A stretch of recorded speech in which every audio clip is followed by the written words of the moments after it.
And we're seeing a democratization through open source options of the capabilities of these models. If AI is the next paradigm shift, which we believe it is, then what we're seeing right now is very, very good development. AI itself is becoming more democratized. Also now in the presentation, we show a lot of robotics. Brett Adcock is the founder of Figure, which is one of the leading humanoid robotic companies in the world. The robots are already at a point where you could talk to them and then they can actually act on that. We are getting a false sense of security. What we're seeing now is a renaissance of surrealism in a completely new medium.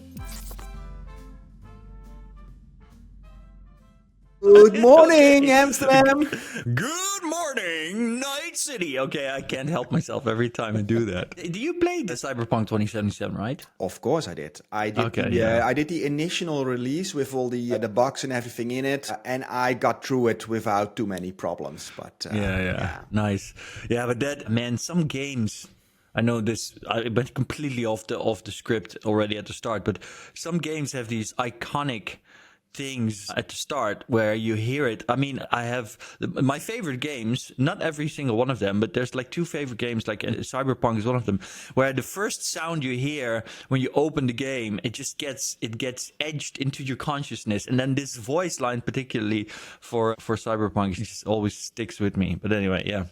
Absolutely. I just yesterday received the Civilization 7 on the PlayStation. I didn't have much time to dive into it. I just installed it and played with it. But it didn't do that, what you're just describing. As a matter of fact, it did the opposite. I used to play this on a PC. And that is you're closer to the screen, and with the mouse you have a different control. Now I have it on a PlayStation, and in an hour I was not convinced that it kind of plays with a similar kind of feeling that I had on a PC. But let's take some more time to evaluate it. Okay. Yeah, sounds good to me. I was completely sidetracked for a second there, but what I was going to say is that I'm actually playing Diablo 4 right now. So I know that Elon is a faker, but I made at least 3 characters this weekend and I leveled them. I'm now Paragon level 240 for those who care. And we're pushing 140 pits. But yeah.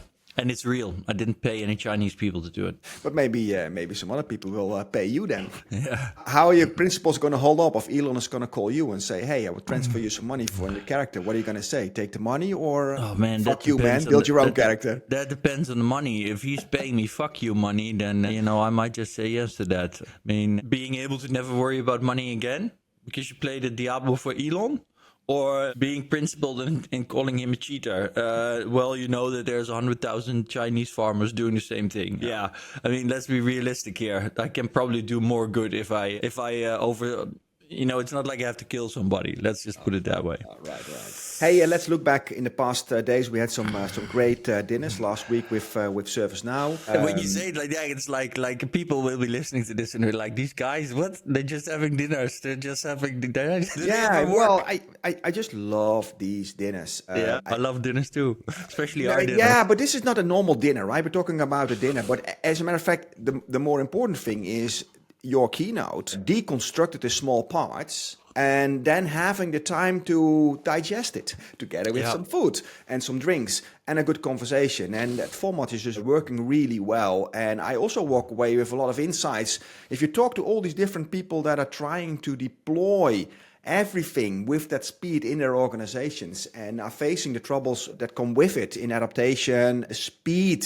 So we are 24/7 following this, right? If you have to do a normal job, and that's difficult. Yeah. No, absolutely true. And yeah, I mean, we're living literally the dream. We're organizing dinners to inspire and provide mainly executives, not just, but mainly executives with these insights on where things are headed. And I mean, a little over a year ago, we weren't really sure how we're going to do this. And I don't think either of us really at the time thought that this was going to be the way. But, I can definitely think of a million ways that would be worse to spend our time. But apart from the great food, I really feel that we're having an impact. And I think that the most important insight that we had from our latest dinner, because we discussed this, you and I, that most of our clients up until now, they would have one dinner, right? So although we try to always sell them 5, a lot of them are not sure, and so they might take one dinner to try it out. And up until now, that's what we've had. We've basically had clients that had their first dinner. But last week, we had a client who had their second dinner. And the funny thing was that something unexpected happened for you and me, and that's that they said, well, we want to bring the same people. And that's not how we planned it. And in fact, I think at some point they even said to you, well, we should probably ask our clients not to do that, because I don't want to be making a new keynote for every dinner, because, that's not scalable that way. But we did it because they wanted it. They're a good client, super happy with them. And so for my part, I adjusted my keynote. And so part of it was the same, right? Part of it was recognizable. Specifically, in this case, the first half an hour was pretty much the same as the previous version. And then only the second part was really updated, very actual. But to our major surprise, it was really received really well. And what we found was that reinforcing the same message again was actually very powerful, because the first time it's still such a shocker that when people leave, they're like, okay, wow, something's really going on here. We have to do something, but it hasn't really stuck in yet. And we discussed it with sales, where you have these 12 times you need to call a client before you can actually sell something. And it brought me to the realization, which I'm now writing an article about, is that for selling an idea, it's the same thing. Yeah. In fact, just repeating it once is not enough. The inception of the idea takes a couple of iterations to get there. Yeah. Exactly. You need to rehash, rehearse, reinforce the message, the insights, and the inspiration to really come to a point. And I think that the thing is, for a lot of companies, it's an investment, and one dinner is already an investment. Spending multiple dinners, maybe even with the same people, is an investment that might seem high, but I believe now that it's actually necessary. That's where they will get most value out of it, crazy as that sounds. There was also another remarkable point that I just want to highlight. For as long as I can remember, and I've seen your keynote multiple times, you have this nice scene from iRobot in there, where Will Smith is asking the robot, can you write a symphony? And normally people react differently on that. But this time, the audience, there was some kind of sense. Will Smith asked the question, can a robot write a symphony? And everybody's like, yeah, the robot can do that. Yeah. The sheer mindset, right? A year ago, we have to really explain to people how fast AI is moving. Now we're in a different paradigm. Most of everybody understands it because it's so omnipresent, and they're struggling more with how to deal with it. That mind shift went very quickly as well. I thought it was a remarkable point. Yeah, you're absolutely right. Gave me shivers. Literally gave me shivers in the moment. And although when you say everyone, I think that we still need to keep in mind that we are very much living in a bubble. And when I move out of the bubble, when I go to a birthday party, with my sister and her friends, and I talk to them about AI and robotics, or when I go to see my fraternity brothers, lawyers, plastic surgeons, accountants, they're all still living in a world of denial, right? They literally... They still think ChatGPT today is the same as it was a year ago. They still think that AI and robotics will never be able to replace them. But you're right, the people that came to our dinner, the first time when we saw this scene, they didn't really respond. And now there was a lot of people in the room that said, yeah, a robot can write a symphony probably. And if it can't do it right now, it will do so very soon. Yeah. And that realization was, very important, because that marks that paradigm shift, like you said, with people, and especially with the executives that we work with, in understanding the paradigm shift that is about to really wash over the whole industry and our economy and our society as a whole. Yeah. And I think this is a small bridge to this the next topic. I think we need to get Martijn Vink in our newsletter for the bridges, man. He is. Have you ever heard bridger. him? Yeah, he's a radio DJ, so he's very good at that. Yeah. For those of you that don't know, Martijn Vink, now going off the rails again, but Martijn Vink hosts a Future Project Radio at Radio for All with Giel Belen. Well, not always with Giel Belen, but that's one of the founders. And he does this show for young people to help them with their future. And sometimes I'm a guest there as a futurist. But he is a major bridger. We need to get him on sometime. But sorry, I completely side-railed you, Patrick. It's a nice idea to get some people on here to interview as well. So maybe we should follow follow up on that.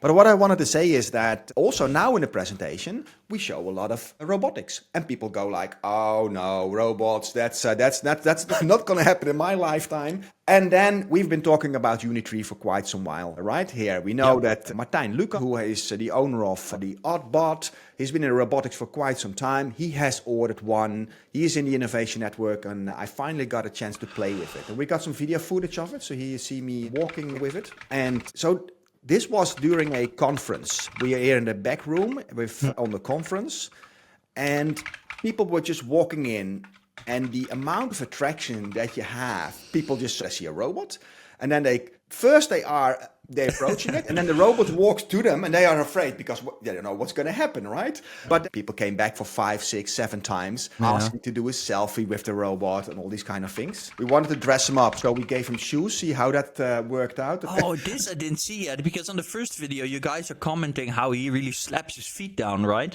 Exactly. It made a lot of noise, and we made him with some shoes, and then...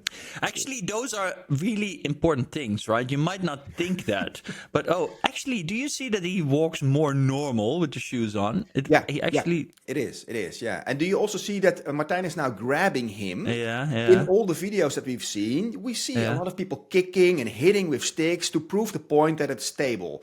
So the auto stabilization does work, but it also fell one time. So those videos we should take with a grain of salt. I don't think they're as real as advertised, or they have improved over time. But well, don't get me wrong, but is that fair to say after you put shoes on it? I mean, you're hampering its ability to react. It's not built to do that with shoes on. No, right. But that was also when he didn't have shoes on. Okay, fair enough. And this is also interesting to show if you... I also think that maybe the auto stabilization and what we've seen might be the advanced models that they're internally working with. Maybe, I don't know. Yeah, I'm just guessing. So we didn't have the phone connection here. Well, this is the controller that comes with it. So it looks like a PlayStation controller that you can walk with it.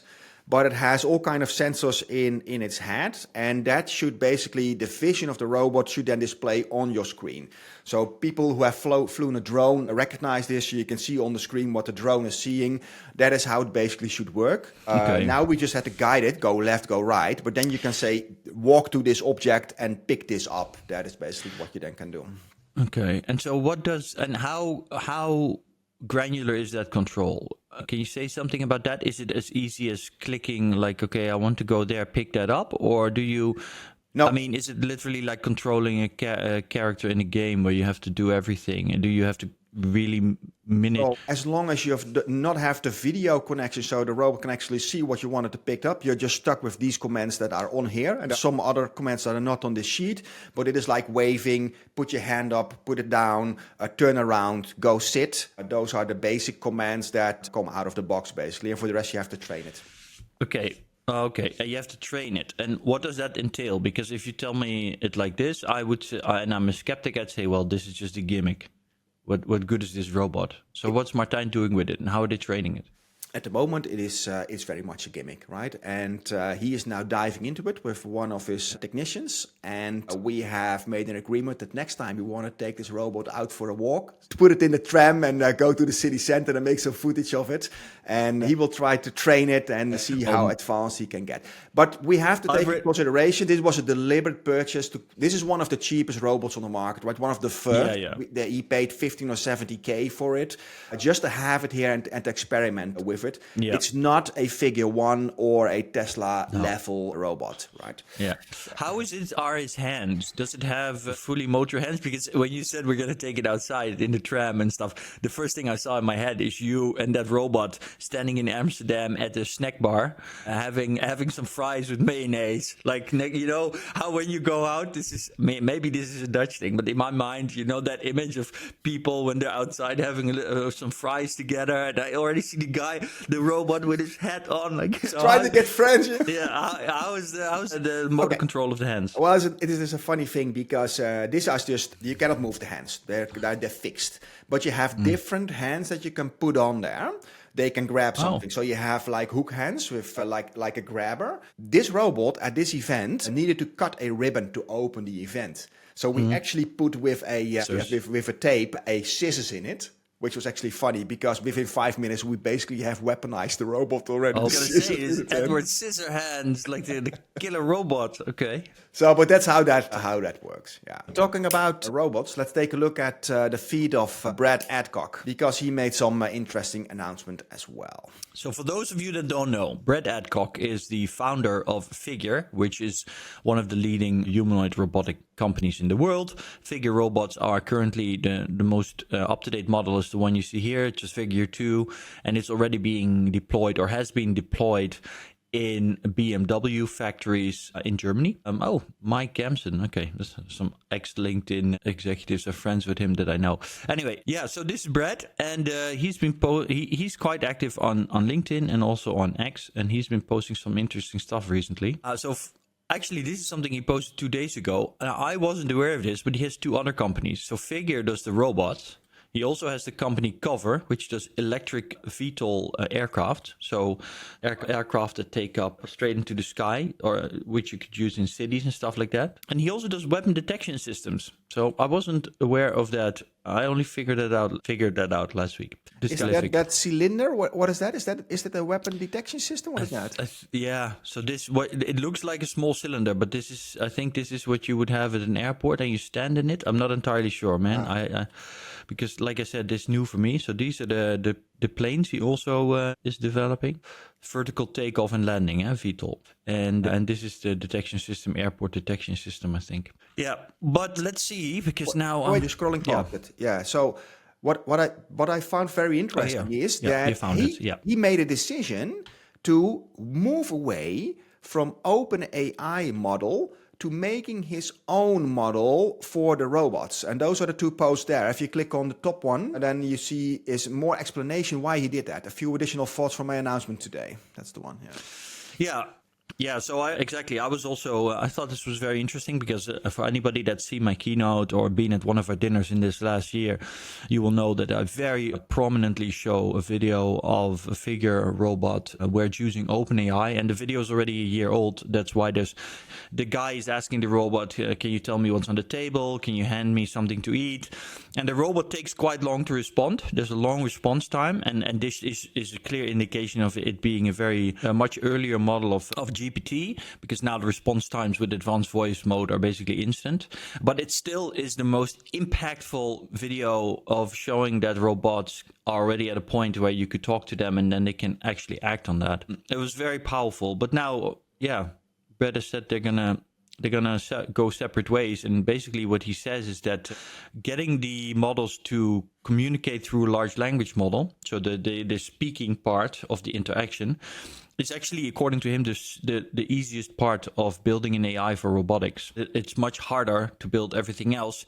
And if I am to understand this correctly, what he's basically saying is that, well, OpenAI is doing interesting stuff, but they're not building AI models specifically for robotics. So having one part being from a separate supplier makes no sense, especially since large language models are very rapidly becoming a commodity, which is true, especially with all the open source, of course, because, I mean, technically he could just rip out the ChatGPT and put DeepSeek in, a version of their own, etc., and they'd have a large language model, and they could then only need to do the voice synthesizing. So, yeah, it makes sense, I guess. And I think I guess too. In a way, you have control over the brain of your own robot, right? I always thought it a little bit strange. So, what if OpenAI goes left or right, and you have a complete robot fleet based on that? How do you control that? So it makes sense. But some months ago, they were very much depending on that. And now it seems getting your own model out there with all these open source exchanges and all the knowledge gets easier. They pretty quickly have achieved that already. Yeah, and I think that in a way this is very good stuff, because what it means is that AI itself is becoming more democratized. Yeah. So not specifically the models like ChatGPT, but generally speaking, I mean, and I'm going to take it a little bit philosophical off the road here, but what does it mean for our future? One of the big fears of AI is a dystopic future where a few high-tech companies, big tech, as our very good friend Ryan Parker likes to call it, gets all the power, controls our lives. And of course, I've been rebelling against Apple, which I think is one of the worst in that regard, even though they pretend to be the best. But if AI is the next paradigm shift, which we believe it is, then what we're seeing right now is very, very good development, because what we're seeing is we're seeing a commoditization of at least large language models and transformer models. And we're seeing a democratization through open source options of the capabilities of these models. And if we can hold on to this, if this will persist, even as models get smarter and better, then that means that the dystopic future might be that much harder to achieve, and the chances of a really optimistic future become better, in my opinion. It's interesting, right? It leads to also AI diversity. Just as with humans, that the diversity is a good thing and leads to more creativity and keeping each other in check and sane reasoning. That happens here as well, but then with AI models. Yeah, absolutely. Absolutely. And something else I'd like you to quickly show to take into account here. So this is something I received from Jeroen yesterday in our little group. Jeroen is a friend of ours. And it's a screenshot from Sam Altman's blog. Sam Altman is the CEO of OpenAI, the company behind all the ChatGPT models. And I haven't read the full blog yet because it was released last night. But what he wrote here, and I think this is very relevant, is that the cost to use a given level of AI falls about 10x every 12 months. And lower prices lead to much more use. And this is very, very relevant, because one of the big skepticisms that people always have is like, it's expensive to use these models, it's expensive to train these models. And so ultimately it will only be available to rich people, or there will only be big tech companies that own it. And as it seems so far, none of these two things are actually playing out that way. Because one, we're seeing a 10x drop in the cost of using models. We're seeing a 10x drop in the cost of training models, which means that we're seeing a very strong deflationary power for AI. And I always like to make the comparison with mobile phones. If you have the best mobile phone today, even if you buy a gold one, that's $10,000, right? Its capabilities will be marginally, if at all, better than the same as a phone for $200, right? A cheap version. You can do everything with it. You can go online, you can do WhatsApp, you can do crypto, you can do your bank account. So this is one of our most used technologies, and what we see is that there's the difference between the top end and the bottom end is in premium features that have no real bearing on your capabilities. And that is exactly what we want for AI. We want the poorest people on earth. Ultimately, I hope we won't have any poor people anymore, but the poorest people on earth should have the same capabilities, access to the same capabilities as the richest people. And from what I'm seeing is at the very least, we're moving in the right direction, if it comes to that. Yeah, I agree. Good point. Yeah. And let's bridge to the next topic that we have, because that's also getting free access to the next model of Google, Gemini. Yeah. Gemini 2 is now also free and open to use for everybody. Have you tried it already? Well, of course I have. I try that stuff every day. And I know that some people will say, well, this guy is not really steady. He's not really loyal to his brands. But because last episode I showed that I had Perplexity on my phone. But obviously, as soon as Gemini 2 became the standard, I switched back. So let's try it out. Hey, Google, can you tell me anything about Innovation Network from the Netherlands and the Innovation Network newsletter by Patrick Willer and Aragorn Meulendijks? Unfortunately, with the information provided, it is difficult to give you specific details about an innovation network from the Netherlands, or a newsletter by Patrick Villar and Aragorn Meulendijks. However, here are some potential avenues to explore and some general information about innovation networks in the Netherlands. So this is exactly why I still think Gemini is a piece of shit. She has... I don't now this happens and I'm like, yeah, I'm just going to go back to the Perplexity default agent. But the reason I'm not using the Perplexity one is because of the wake word.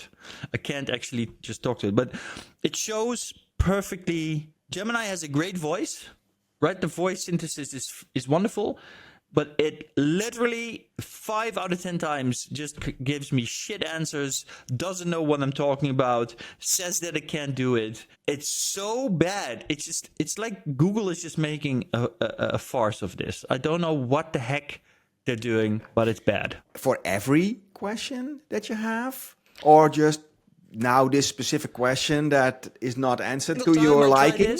Everything I was hoping honest to God, I was hoping it would go right. But every single time I try this, like literally yesterday, I said, let's see if she does it now. Hey, Google, how big is the population of the United States? The population of the United States is estimated to be around 347 million in 2025. Okay. Okay. Now this time it worked. Yesterday if that, it said I if that can't didn't answer work, that question.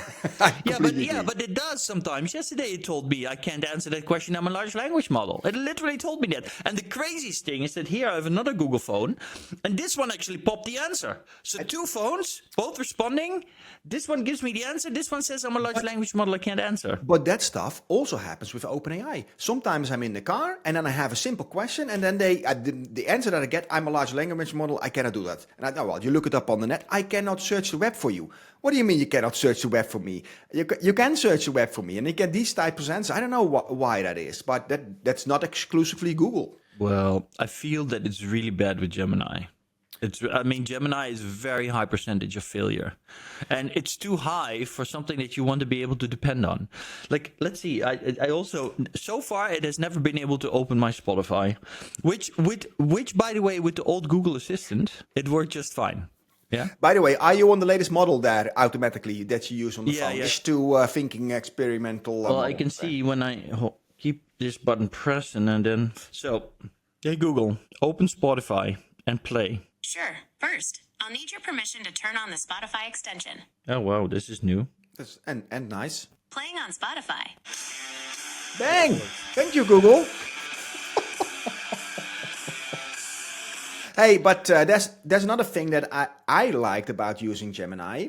Again, you have that show thinking process. That is not very new because it was always there.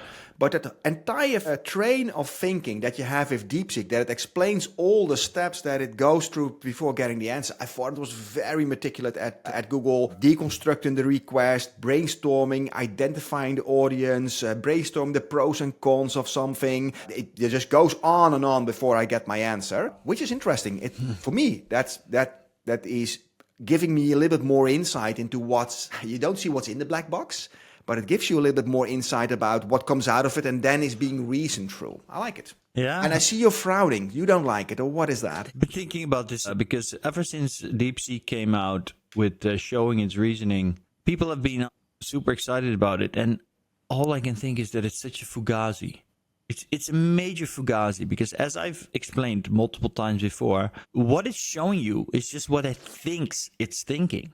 Just like with humans, it's not what it's thinking, it's what it thinks it's thinking. And at least with humans, when we do this, it's a part of our process. When we talk to somebody and they want to understand our thinking and we try to explain it, it's a very particular thing, and it usually helps us to better understand ourselves. And I think that maybe for it to articulate what it's thinking for its internal process, if it would actually do something with that, that will help it generate better answers. But for us to do something with that, I think it makes no sense. I mean, let's imagine for a second that you and me are having this conversation, and then rather than looking at a wonderful video image of you, it would show me a live stream of your thoughts while I'm talking to you. Do you think that is useful? Is that something that you want? No, How does that add value? I just don't see that. In my brain, there's also a black box. But explaining what comes out of that is what we put arguments against. So if I put arguments why I think something is true or why something is not true on the table, then if I articulate the reasons why I think it's something in some direction, and then you can comment on that. This train of things, this is post-training material, just thinking through something, is actually helping. So I can now reason with the system and say, hey, this is the good reasoning, or it is not a good reasoning. And I like it over just getting an answer and just adopting the answer. So that helps me. A good argument is a good argument. If the system gives me a good argument, then it's fine.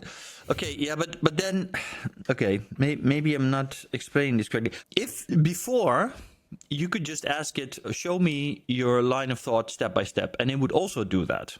Right. It would not just always produce its whole line of reasoning.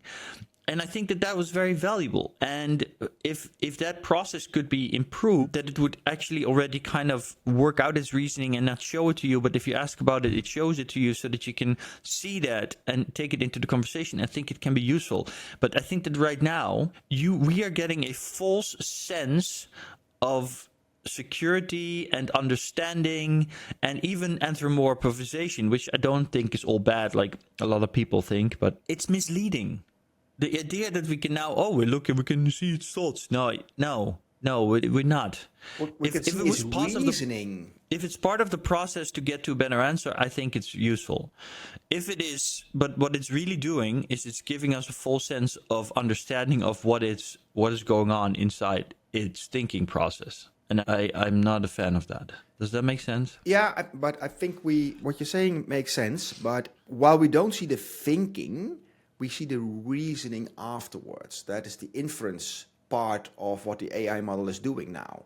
And that is explaining to me why somebody goes left or right in their thinking. And so far, all the more complicated questions I ask give a reasoning that I think, wow, that's an interesting reason. I also learn myself to be smarter in the steps that it takes for reasoning. So it becomes a more interesting sparring partner. At the moment, I'm actually enjoying more the thinking part to get to the answer than the answer itself. Because if I think along, I already know the answer without even reading it, because I follow the train of thinking getting to that. I thought that was very interesting. No, maybe you're right. I mean, I have to admit that I don't do that. I don't read the reasoning because it feels to me like you're reading an incomplete process. And what I'm really looking for is the end result. But I am a very impatient person, so that's not helping. Let's then talk about the end result of reasoning. And let's talk a little bit, spend some time about another new feature that OpenAI has released, which is deep research, which basically is a way to say prompt-based, give me an entire academic study on some type of topic, and bam, there you have it. Just as a test, I asked him for these questions. Conduct a comprehensive analysis of a universal basic income as a socio-economic policy for Europe. And I have some additional grounds. Go to the history. What are the economic impacts? Compare it. These kind of things. 5 pointers. First of all, it came back with questions. So what kind of scope do you want? What's the time frame? What kind of comparisons, etc.? Yeah, and well, before you scroll on, I would like to make a comment here, because this is one thing that I've heard from those that have been using deep research. One, people have been saying, man, it asks a lot of questions. And sometimes it's almost annoying because it keeps asking questions. Even when you tell it, please give me an answer, it will just ask more questions rather than give you an answer. People were slightly annoyed with that. And I can understand it. And what I think is going on there is that it's a bit of fine tuning, because I think that the part of the power of these models is bringing out their ability to say, okay, no, I'm not going to answer you yet. I need more information.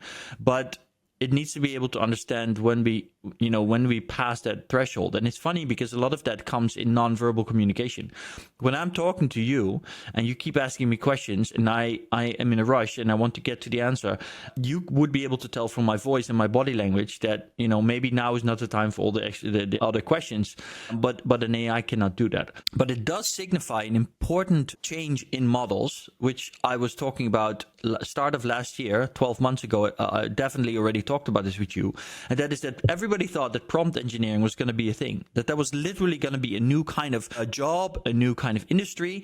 And we both agreed. Millions of them. Yeah, well, we agreed already then that the whole idea of prompt engineering was ridiculous, because as AI gets better, it would develop the capability of saying, no, your question is stupid. I need to ask you questions to understand what you really want, and then I'll give you the perfect answer. And what is it we're literally seeing now with the O3 mini models? The O1 did it slightly, O3 mini does it much more, and deep research O3, because deep research uses O3, right? Not O3 mini, not O3 mini high, it uses O3. This model doesn't answer your question, but instead asks you questions to better understand what you want. Right. Exactly what we said would happen, exactly why prompt engineering will be never a thing. And fantastic questions, because if you would ask me to write a report about universal basic income, I would definitely ask you, how long do you want that report to be, right? That's very, very logical questions. And even based on that questions, the quality of it, and I didn't read it entirely because it's an extensive, I just scanned through it and I'm just going to scroll you through how extensive the complete report is, with all kind of references, links, articles, everything is in here. It just goes on and on and on. I don't even know how many words it is. Look at that. Yeah, this honestly, also shows. I really want to get it myself when I see this, because I've also heard online, and I don't know, maybe you can tell me what Jeroen said about it, but I've heard that it's specifically good at finding really obscure information. Things that if you ask Perplexity will tell you, oh, there's nothing about that, I don't know, I can't find it. But if you really want to go in depth on a very niche topic, very obscure information, then it does an amazing job. That's what I've heard. Did Jeroen say anything on that? No, he said it was very thorough and extensive in his output, but nothing more than that, basically. Okay. But I online I read only very positive responses about reports that came out of it. It's just been released, so when you can see how extensive these reports are, just reading this report takes you 2 days, right? So to digest it. Yeah, I read from multiple researchers, academics who've been using it, who said this changes everything. This changes how research is done. It changes how we go about our academic daily lives and our work. And all I can think is imagine if that's already with the first model that basically does this, imagine where that will be a year or 2 from now. Yeah. Little experiment. So I'm using Grok. Yeah. Using Grok to look on X for academics saying what their experiences are with O3 in deep research. So it says in summary, deep is praised for its potential to aid in specific literature. There is a cautious approach among academics regarding its practical applications and accuracy. But I just 3 posts here. Oh, this is Zarathustra. That's not an academic. O3 Mini isn't. This is about O3 Mini. This isn't impressive. It's clear. This is not a research on deep research. Okay, well, it's not showing me what I was hoping for. Oh, here. OpenAI's deep research tool. Many scientists who've tried it are impressed with its ability to write literature reviews or full review papers or even identify gaps in knowledge. Others are less enthusiastic. Okay. Well, let's see how it plays out. At bare minimum, it's a nice view of another agentic step, right? So system can just take a command and then take all the necessary steps to do it. And these are hundreds of steps to kind of pull the information together and create one report that makes sense out of it. And it's only going to get better after this. Well, but you also got to think about this. I mean, deep research is deep research, but what it also represents is a different type of model, or maybe the future of models and how you engage with them, that could be applied to your company setting. Let's say that you run a company, right? And you have a lot of internal data. And of course, it goes here to, initiate out. So you need to have your data management in order as a company. But let's say that you have your data management in order, digital data, and you are capable of hooking it up to a model like this in a secure environment. Then it means that from that moment onwards, you literally get what NVIDIA is already actively using, by the way. Maybe not like this, but they do have an AI model internally that knows all of the knowledge of NVIDIA going back all the way to its founding. And in NVIDIA's case, it's all technical blueprints, etc. So it's very useful for engineers, and in that sense, maybe a little easier. But imagine having that for your company. Your company will get a soul. Jarno Duursma has also spoken on this. He's a Dutch futurist I talk to often. And this is the future. Every single company, whether it's a startup or a big corp, in the future will have basically a personality, an AI that represents that company, that has all of its knowledge, the complete history of the company, everything it's ever done, everything that's ever happened, everything that's legal, every bit of its IP, all of it internalized. And then whenever you want something or you need something, you ask that AI, and it can go back and from the most obscure corners of work, even from an intern for one day or an expert that did a side project, it will be able to gather all of that information and provide you with an answer, a comprehensive report or whatever it is that you need. And that is the future we're heading into. Yeah, absolutely. Hey, Aragorn, have you ever wanted to create a movie? Every day. It's a dream that from time to time pops in my head if I see a good Hollywood movie or any other production. And that was always a dream far-fetched, right? Now, we have a couple of people in our innovation network that are actually going quite deep into using AI for videos. Jan Willem Blom is one of them. He also gives trainings, which we will feature in this newsletter as well. And he's using a platform that's new for me. It's called escape.ai. It's like the Netflix for AI-generated movies, right? It's the Netflix for AI-generated movies. Yeah. And just putting it up. Pretty sure we predicted this 1 year ago in this very newsletter. Yeah. These screens that you see now, I've seen this movie, Children of the Earth. this is the actually quality that you see. It's interesting, right? This goes so super fast. And also for a creator, Jan Willem Blom, we talked extensively about it. It's very difficult for him to be rising to the top because this platform, so many people have now that hands-on, actually that dream of creating a movie. And now we see movies, we had 30 seconds, we had 1 minute. Now it's the average time here is 10 minutes. You see all these kind of different variations. But in a year's time, that this is going to be full motion pictures. Based on what you want to have. It's you can already. I mean, what you see here, and you still see this in these AI movies, is that because they try to create something and they tell the AI what they want, but the AI basically, I mean, you don't have so much granular control yet. So this is something that is still in the process, and so you get these scenes where you see that. You can almost see as a viewer that it's not entirely what it should be, but it's close enough that you can understand it. And this will of course continue, but the control will get more granular, no doubt. And the consistency is another thing. Honestly, when I was looking at AI movies a year ago, I sometimes thought, like, how are they ever gonna, and I still don't understand how they do it because I just don't have the technical knowledge, but how are they gonna fix the consistency? Because that's something that the human mind and the human eye is very sensitive to. We do see inconsistencies. And now, I mean, in movies, we also do not see inconsistency sometimes. For example, I was watching a movie yesterday where in one scene, there's a truck. And in the next scene, which is basically a wide angle shot of the same situation, the truck is gone. And sometimes this happens. And I know that they try to avoid that with movies, but maybe it happened and they didn't want to redo the shoot because it's too expensive and then just leave it. But most of the times, you don't even really see it. A lot of people just look over it. But it's a very specific inconsistency. It's one aspect, one asset that's gone. But when it's a face that's changing, even if the distance between the eyes is a little bigger or smaller, stuff like that, you will pick up on that. And that makes it breaks immersion, right? I'm so with you. But what I now see happening is that there's a new kind of art form arising that is playing around this concept. And now we think it's strange that some scenes are inconsistent, but so many great artists are now playing with it that some cool things can be done with it. And we will also adopt to that type of change. So more dreamlike videos are getting more normal over time. And that's what you already see happening. I watched a couple of these movies on escape.ai and I was quite impressed.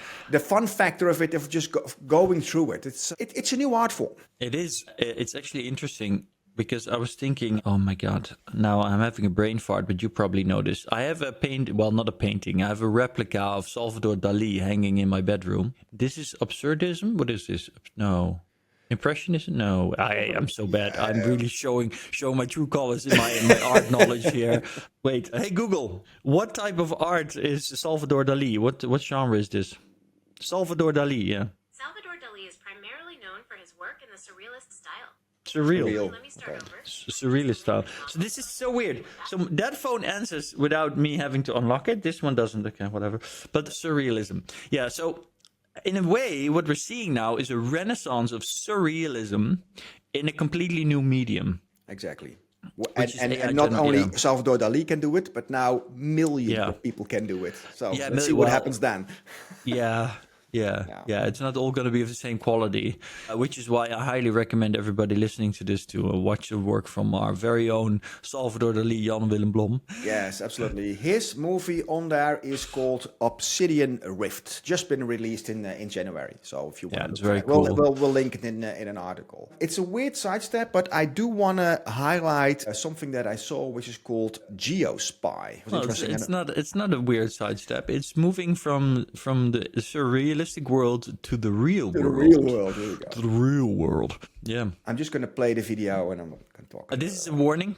People will think this is very dystopic. Well, these are indeed in the category. I think we need to narrate this because if you're just looking at it, it won't make much sense. So GeoSpy is an AI that basically lets you take any picture at all.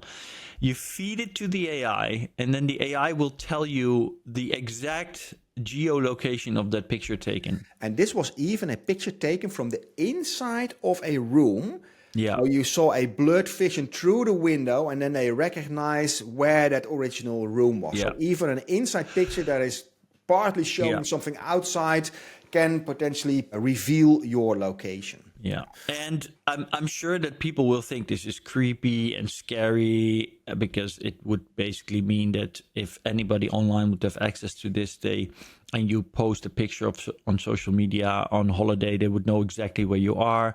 But there's a few things to keep in mind here. One, if you think of it like that, you can always find ways of thinking about everything negatively. The other way is that if you remember the movie Minority Report with Tom Cruise, and you remember the opening scene, you remember that the whole tension and the excitement of the scene is because they're trying to find the location of the murder, and they don't know how. And they don't use AI. They're trying to figure it out themselves. And literally Tom Cruise is doing what this AI does in a second. Of course, then they go on to arrest somebody who's actually not committed a crime yet because they're doing pre-crime, which AI is already also being used for by, I think it's Chase. What's the bank called? Blah, blah, blah, Chase. I forgot. Chase is the name of a bank, but yeah. Yeah, they and Amex as well are trying to use AI to detect financial crime before it happens. But that's a different story.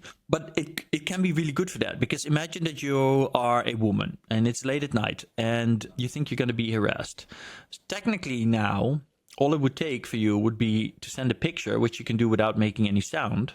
You don't even have to say anything, right? You can send a picture to a 911 number, for example, and the AI would instantly be able to tell the officer where you are, right, and they can send somebody to you, right? So for these kind of things, it can be super useful, super helpful. Imagine that, I don't know, you're having a heart attack and people need to know where you are to send a helicopter, ambulance, or whatever. So for these kind of things, there's tremendous good that can come of this technology. And from what we know, it's only available to... It's only available for enterprises and for governmental institutions. Yeah. But then again, let's make no mistake, this technology, once the technology is there, and this is going to be open source to everybody, and we should expect also the negative downsides. But this is going to enlarge only the positive and also the negative. That's what's going to happen here, right? That's, But it was very interesting. Just if you see the movies and you see that picture being taken immediately leading to a location, and wow, that's just powerful. Yeah, and it's funny because there's two things. One, a year ago, it was a viral thing online because a guy had created an AI to more or less do this. And everybody was like, oh my God, is this already possible? And now it's already turned into a service. Two, I'm just thinking to myself that actually I saw that the new Samsung phones have this, but the new Google phones do not, which is highly disappointing again from Google. But on a Samsung phone, you can search your photos by telling your phone, hey, 3 years ago, I took a picture of this restaurant with a white wall and an elephant. Can you find me the picture? Exactly. And it finds you the picture. And this is, of course, something that this is what I've been waiting for literally for 10 years. My Google Photos is a complete shit show. And I've been waiting for AI that can, one, find my photos, and two, then filter out everything I don't want in there. But now you can combine that with location, because you can say, oh man, my photo album, 10 years ago, we took a photo somewhere in Australia in a national park. It was great. Can you find me the picture? And then, you get the picture. And then you're like, man, I would love to find where was this so I can go back to that place on my holiday with my, I don't know, whatever. Do it the other way around. Yeah. All right. Let's talk about one last topic.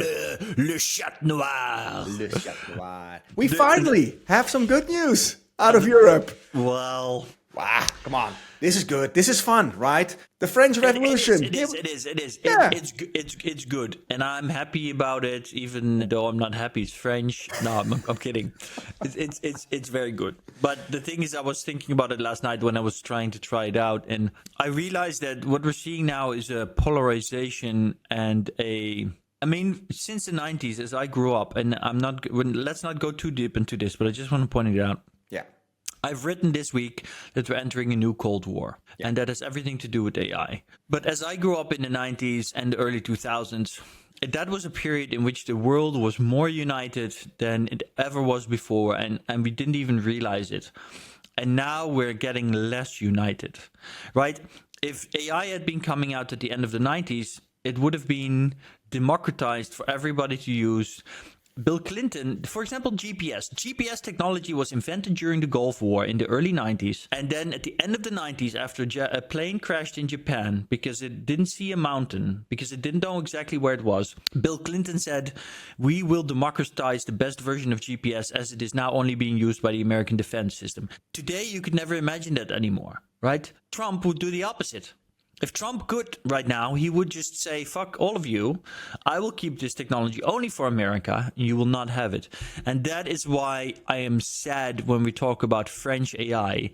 Because the fact that we have to be proud that we have AI in Europe, in France, ourselves, shows that as a world, we are not moving forward at this point in terms of unity. And that is what makes me sad about it. I get that line of reasoning. That's nice. But even still, that is a better world than only having OpenAI on the full control of Trump. That is true, and I'm pretty sure that French AI will be better at giving me cooking instructions than American AI. Let's face it. There you go. Let's look at the positive side. I wanted to show you this. I was very impressed with the quality of the pictures. The quality of the pictures, but you're going so fast, man. I was going to say the quality of the app itself, and because they released an app on Android and an iOS, I'm not sure, I haven't checked yet.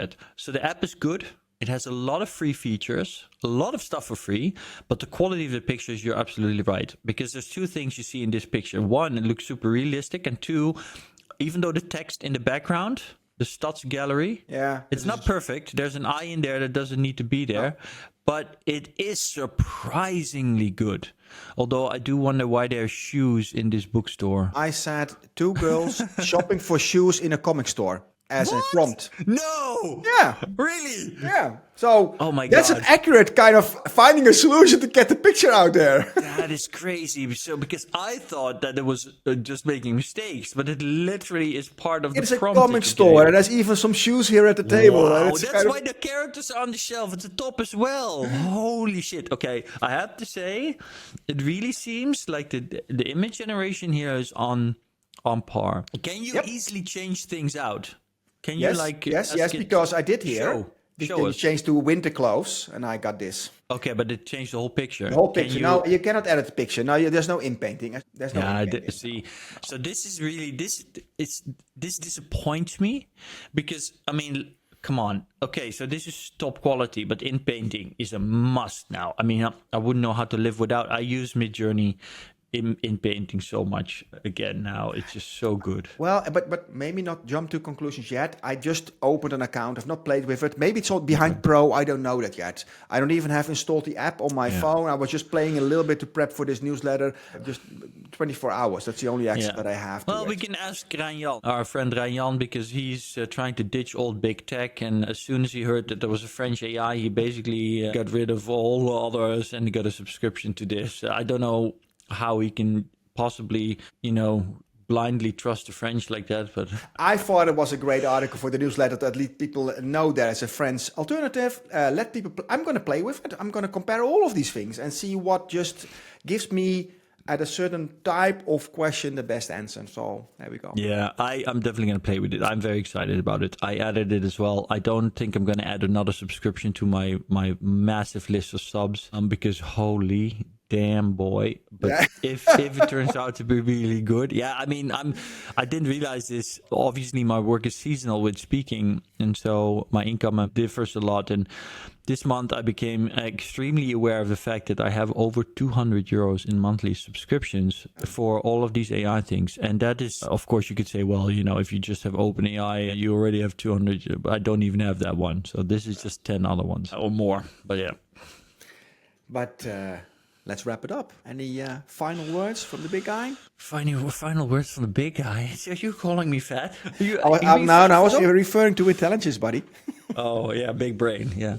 No big words. This is wonderful again. Thanks, Patrick. It's always a pleasure. It was a good conversation. So, how do we say that in the Netherlands? Well, before we say that, what we say in the Netherlands, we have to say, don't forget to like, don't forget to subscribe, don't forget to send this to your friends, your family, your children, anybody, so that we can get some extra subs because we're greedy. And if you have any thoughts on whatever we discussed, leave it in the comments so that we can get back to you. That's it for now. Patrick and Aragorn signing off, and like they say in the Netherlands. See you later. Bye-bye. Bridging the gap of exponential growth. Patrick and Aragorn share the truth. Join our community, let's innovate.